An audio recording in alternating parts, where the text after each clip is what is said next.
नमस्कार, मी राहुल कुलकर्णी. महाराष्ट्राच्या आरोग्य संचालनालयातली सगळी पदं ही एक संगीत खुर्चीचा खेळ आहे. म्हणजे श्री तात्याराव लहाने रिटायर झाले, त्यानंतर इथले जे डीन होते ते इच्छुक होते तात्याराव लहाने यांच्या जागी संचालक होण्यासाठी. त्यांची प्रत्यक्षात इथं नियुक्ती होती, ते आलेच नाहीत. 2 महिने त्यांनी प्रयत्न केले, त्यांची इच्छा फलद्रूप झाली आणि मग ते आता 21 तारखेला मला वाटतं इथून पुन्हा 22 तारखेला गेले. म्हणजे प्रदीर्घ काळ या ठिकाणी सगळं प्रभारी राज आहे. आता हे जे सर आहेत तेही प्रभारीच आहेत. आता अडचण त्यातली एवढीच आहे की जेव्हा प्रभारी असतात सर, आता तुम्ही डीन आहात, कोण कोणाचं ऐकणार? नाही, आता शासकीय प्रोटोकॉल किंवा जे शासकीय डिसिप्लिन आहे त्या पद्धतीने आमचे सर्वच कर्मचारी सहकार्य करतात. परंतु नॅचरलीच अशा काही गोष्टी आहेत की जुन्या कॅम्पसमध्ये आमचं जे शासकीय वैद्यकीय महाविद्यालय कैलासवासी शंकरराव चव्हाणांनी जे आपल्या इथं रोपटं लावलं शंकरराव साहेबांनी, तर 1988ला ते कॉलेज स्थापना झालं. त्यावेळेस तिथला एरिया साधारणतः 55,000 स्क्वेअर फीट होता. आणि पुढचं भविष्यातलं स्वप्न म्हणून नांदेड शहरासाठी साहेबांनी एक भव्य संकुल असं 1,65,000च्या स्क्वेअर फीटमध्ये तयार केलं. परंतु कर्मचाऱ्याची जे संख्या त्या प्रमाणात वाढवायला पाहिजे स्वच्छतेसाठी वगैरे, ती त्या प्रमाणामध्ये आजपर्यंत काही वाढलेली नाही आहे. आता मी शासकीय कर्मचारी असल्यामुळे त्या पद्धतीने बोलू शकत नाही, पण तरी मी पण ह्या जिल्ह्याचा आणि भारताचा नागरिक आहे. अडचण आहे आपली सगळ्यांची. नागरिक तुम्ही इतक्या शांतपणे हे सगळं प्रकरण हाताळताय. तुम्हालाही माहिती आहे की आज जे मंत्री महोदय आले तेही महाराष्ट्राला जे काही सांगतायत ते खरं नाही आहे, किंवा इथले जे मोठे टॉलेस्ट लीडर आहेत तेही सांगतायत तेही काही खरं नाही. गेली 3 दशकं महाराष्ट्राच्या आरोग्य व्यवस्थेची पूर्ण धिंडवडी निघालेली आहे. कोणालाही कशाही प्रकारची रिस्पॉन्सिबिलिटी घ्यायची नाही आहे. तुम्हालाही जे सांगावं लागतं ते माध्यमाची गरज म्हणून सांगावं लागतं. तुम्हालाही माहिती की तुमच्याकडचे अनेक पदं रिक्त आहेत. नाही, पदाचे म्हणजे आता हे जे काही मृत्यू झाले त्याच्यामध्ये डॉक्टरांची कमतरता किंवा औषधाची कमतरता हा मुद्दाच नव्हता. कारण आमच्याकडे 20 डिपार्टमेंटमध्ये पोस्ट ग्रॅज्युएशन आहे. म्हणजे ते 104 PG स्टुडंट आमच्याकडे आहेत जे आता MD MS करतात. फॅकल्टी आहेत, सगळं फॅकल्टी पण आहेत. आणि मध्यंतरी ज्यांच्या काही बदल्या झालेल्या होत्या शासनाने केलेल्या, परंतु ते कोर्टाने स्टे दिल्यामुळे ते परत सगळे पूर्ववत आपल्या आपल्या जागेवर आलेले आहेत. आता जे MD आणि MS पास झालेले डॉक्टर्स असतात त्यांना 1 वर्षाचा शासकीय बॉन्ड जो असतो त्याच्यामध्ये सिनियर रेसिडेंट हे पद आहे. तर मागच्या महिन्यापासून आमच्याकडे 54 सिनियर रेसिडेंट आहेत. त्यामुळे आमच्या इथले डॉक्टर्स अहोरात्र प्रयत्न करून रुग्णाचे जीव वाचवायला प्रयत्न करतात. फक्त ॲज ए डॉक्टर म्हणून मला याच्यामध्ये असं वाटतं की जे बालक होते ते प्री मॅच्युअर होते. आता लहान लेकरू म्हणजे ते किती नाजूक असतं, त्याच्यामध्ये त्याचं जर अंडरवेट वजन कमी असेल तर त्याचे ओन नॅचरल प्रॉब्लेम्स असतात. त्याचे फुफ्फुस आहे, हृदय आहे, हे नॅचरली डेव्हलप होत नाही.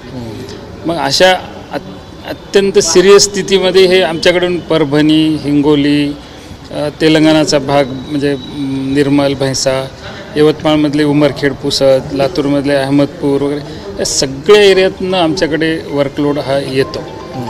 आणि कितीही 24 तास जरी समजा डॉक्टर लोकांनी काम केलं तरीही शेवटी काय होतं, आता मी तुम्हाला उदाहरण सांगतो. एका दिवशी मीच असं एका म्हणजे माझे प्रसूती संबंधित विषय आहे, एक पेशंट आजारी होते.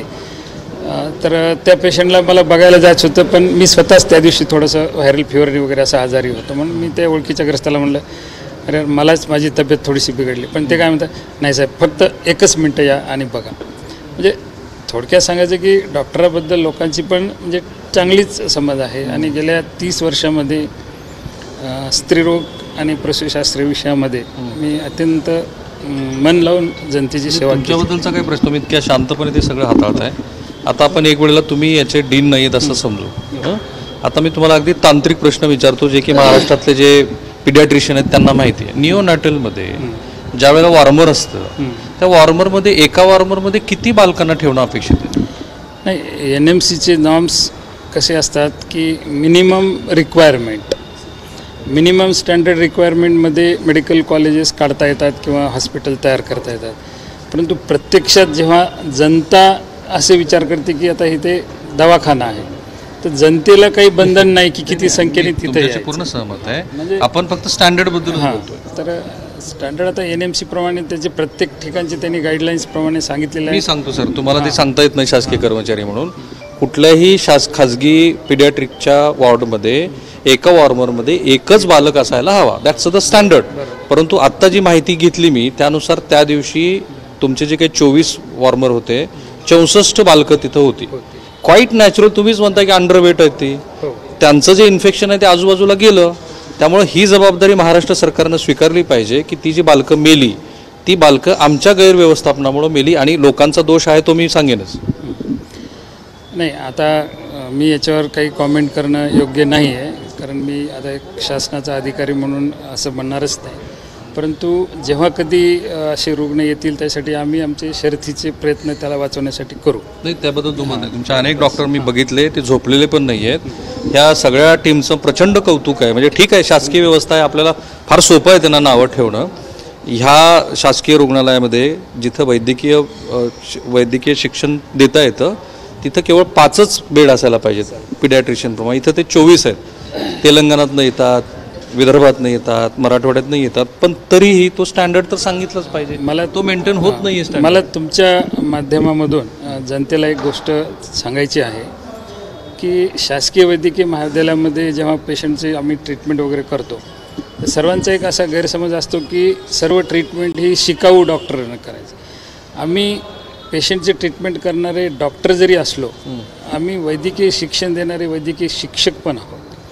त्यामुळे आम्हाला आमच्या विद्यार्थ्यांना शिकवत पेशंटची ट्रीटमेंट करायची असते आणि कोणत्याही रुग्णाचा उपचार हा वरिष्ठ डॉक्टरांनी तपासल्याशिवाय त्यांनी निर्णय दिल्याशिवाय कोणताही शिकाऊ डॉक्टर स्वतःच्या मनानं कधीही करत नाही. बरोबर. आणि दुसऱ्याही संस्थेमध्ये जेव्हा प्रायमरी हेल्थ सेंटरला पेशंट येईल त्याच्यात प्रिन्सिपलच आहे की तुमच्याकडे पेशंट आला की प्रायमरी लाईन ऑफ ट्रीटमेंट करा.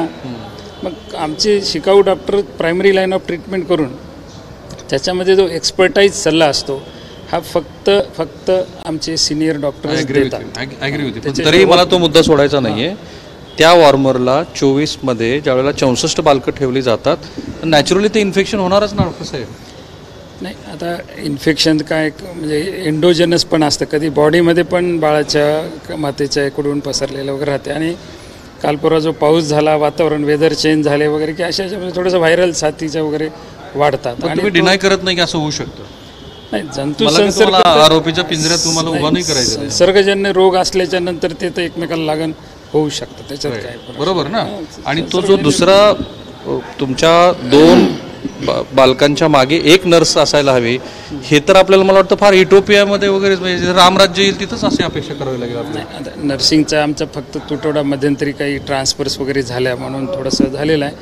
आता काय असतं, पूर्ण महाराष्ट्रभर सर्व्हिस किंवा नोकरी करत असताना प्रत्येकांना आपलं होमटाऊन पाहिजे असतं म्हणून काही लोक विनंती बदल्या वगैरे करतात.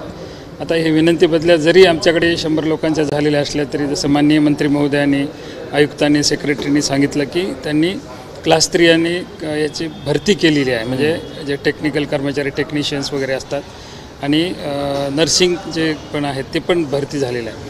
ते फक्त डिले एवढ्यासाठी झाले काही दिवसापूर्वी कोर्टामध्ये स्टाफ कोर्टामध्ये स्टे. कारण ते 7 लोक आहेत तुमच्याकडे, कोणाचं तरी वीकली ऑफ आहे, कोणीतरी नाईट शिफ्टला आहे, कसं मेंटेन करणार हे सगळं? नाही, आज मंत्री महोदयांनी आणि सगळ्यांनीच म्हणजे प्रॉमिस केलेलं आहे की लगेच शॉर्ट टाइम फॉल्स प्रॉमिस आहे. शॉर्ट टाइम हे महाराष्ट्र बघतोय. आपल्याकडचे आरोग्य मंत्री, वैद्यकीय शिक्षण मंत्री, तुम्ही सरकारचे प्रतिनिधी आहात, तुम्हाला काही मला सगळ्या प्रश्नाची उत्तरं तुमच्याकडनं अपेक्षित नाही. पण महाराष्ट्राला जे काही आश्वासनं दिली जातात ती साफ खोटी असतात. एकाही आश्वासनाची पूर्तता कुठल्याही सरकारचा कोणताही मंत्री करत नाही. गेल्या 3 दशकं फक्त आपण त्याची चर्चा करतोय. आणखीन एक प्रश्न आहे, ते वॉर्मर आहेत प्रत्यक्षात 64.